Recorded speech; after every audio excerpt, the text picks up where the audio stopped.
तर मित्रांनो, आज आपण करूया वजडी सुक्का. ते वजडी साफ स्वच्छ करून मी 2-3 पाण्याने धुवून गरम पाण्यातून काढली आहे आणि ते कुकरला लावली आहे. त्याच्यात हळद, मीठ आणि अर्धा ग्लास पाणी टाकले. आता 7-8 शिट्टी वाजून घेते मस्त. इथे तेल तापत ठेवले बघू शकता. आता टाकू याच्यात तेजपान, दालचिनीचा तुकडा, कांदे.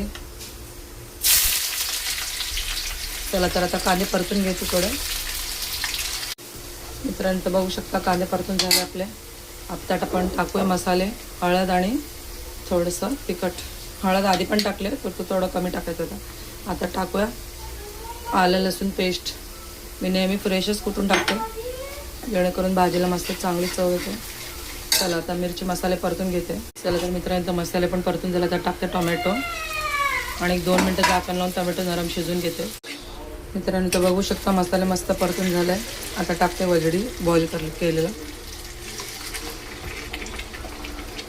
आता मसाल्यांसोबत 5 मिनटं शिजून घेते म्हणजे आपली वजडी रेडी.